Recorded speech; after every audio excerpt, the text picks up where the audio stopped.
On the Career Hub segment, which is powered by the African Talent Company, we'll be discussing employers and employment and employees, the job trends that will drive things across the continent in 2023, and of course, what can make you a better professional. So many topics you'll be finding here every single Wednesday right here on Business Edge in partnership with the African Talent Company. Now, today our conversation is focused on women in tech. There are more and more women getting into the tech space, but as the tech conversation climbs and you attempt to climb the ladder, the number of women reduces. But beyond that, there's also a conversation as to why women need to sit at that table and be part of tech development. My guest today is Moalem. She's the Chief Product and Growth Officer for the African Talent Company as we get into getting women into tech. Diane, welcome to Business Edge. Thank you so much for joining me. Thank you for having me. I really appreciate it. All right. When we have these conversations, it's always important to establish sort of the situation as it is now. So even though we acknowledge that there has been a lot of progress made, there remains a lot of progress to be made. English is good. Anyway, but when we look at some of the existential barriers that are responsible for keeping women out of tech as much as they should, or rather as much as they should not be, where are we? What are those barriers that continue to remain in place? Absolutely. I think there's a variety of them. I think there's definitely a perception that tech is for men. We saw a PwC report that said only 15% of STEM roles in the UK are actually held by women, and only 5% of the statistic actually filters to leadership level. I think another barrier tends to be that you don't always have a lot of role models, mentorship.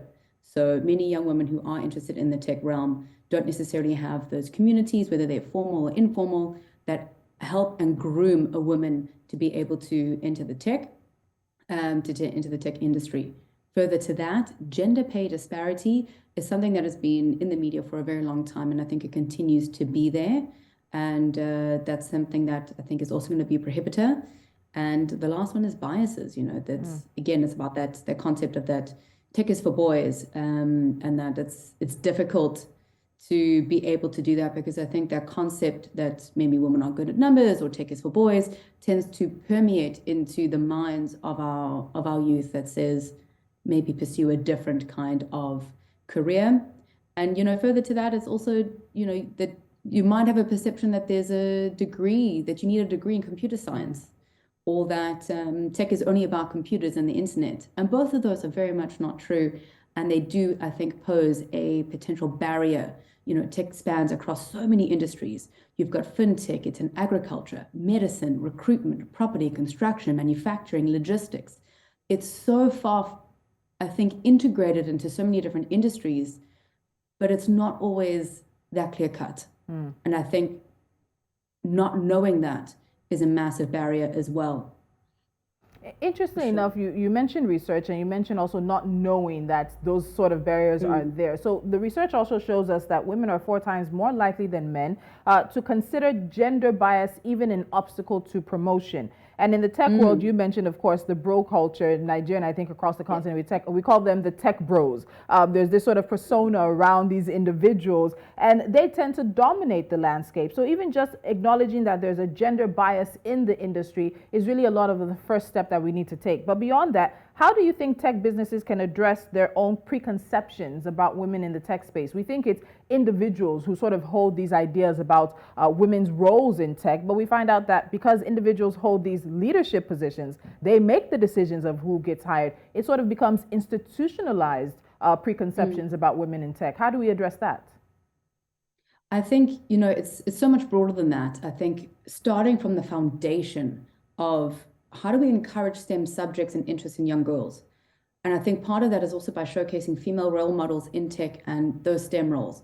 So it's not just about who do you have in the workplace, but it's also who do you have at home? Who do you have access to?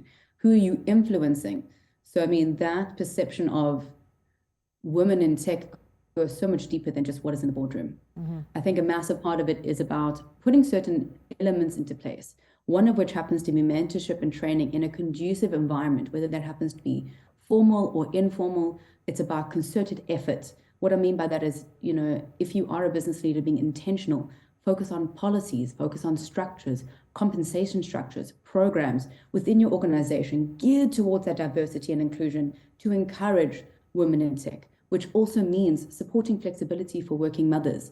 It means about being intentional about attracting female talent in tech by pulling straight from those great talent pools and nurturing them until they can start to get to that pinnacle.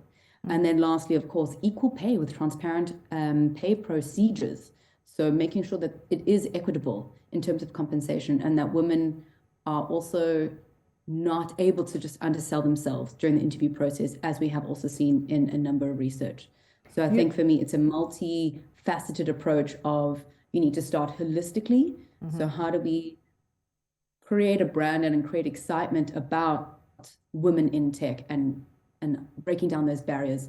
And then even when you are within that business, and it's not just about a tech company, it's so much broader. It's banking and agriculture, it's manufacturing, it's logistics.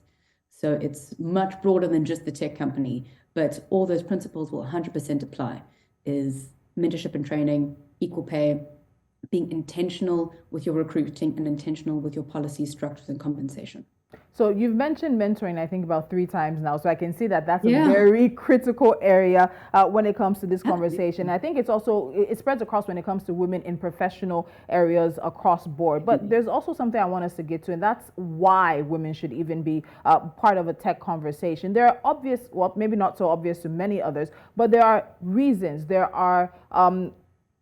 There's the benefits of having women involved in the tech space and getting more women into the sector as well as into leadership, climbing that, of course, corporate ladder and breaking the glass ceiling, as we'd say. But from your perspective, what do you think are the benefits of having women in tech?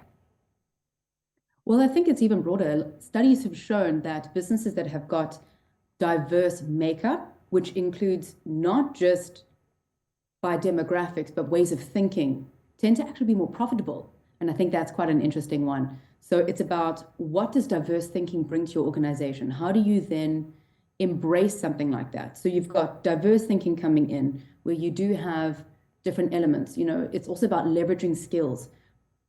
Studies have also shown that women have higher perceptions of, they can perceive emotions a lot more, which means they can be more empathetic.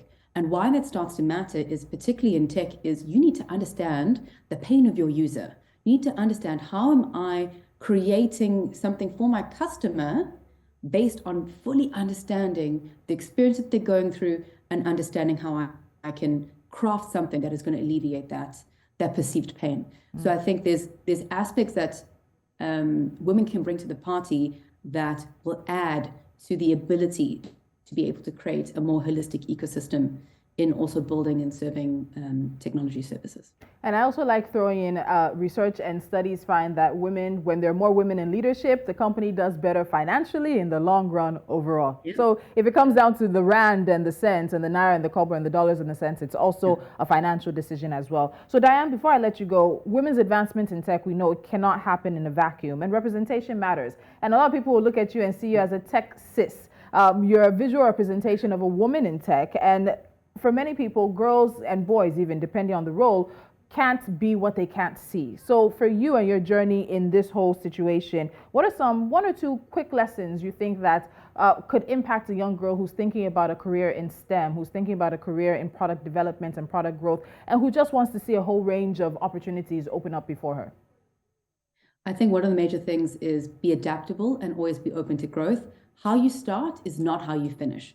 I started my career out in marketing, I moved to business, and now I've moved further into tech. So the ability for, especially in a post-COVID world, the ability to change careers and permeate through different aspects within the tech realm has only been enabled even more. So the first one is, know that how you start is not how you finish. There's so many more opportunities there that you can find a path towards tech. And the second one is, I think it's, don't wait for change. If you are in an organization, be that change. I've taken personal responsibility for mentoring and growing women in tech, knowing that it can make an impact and knowing that, change is actually going to start with you. And in order to just begin. And I think that's definitely going to be something that's most impactful, is encourage, mentor, be open, and know that your career path will evolve. And that's something actually beautiful and something to be lauded. All right, your career path will evolve, adaptation, and of course, be ready for that change. Diane, thank you so much for joining me. Getting more women into tech. I know that there's somebody who you've just had a light bulb moment because they've seen you and they've I seen hope what you've so. been able to do as well. Thank you so much for your time today. Thank you. Thank you so much for the opportunity. And getting more women into tech is not just good for women, it's not just good for tech companies, it makes financial sense. There's an economic conversation to be had with having more women sitting at the table when it comes to economic decisions, businesses, and so much more. So if you're thinking of how your company can make more money, you might just want to widen that table and get more women sitting there. You're watching Business Edge. When we come back, Ghana is proposing a debt restructuring for its investors. Will they agree? And what kind of haircut does Ghana want to give its investors? The details after this.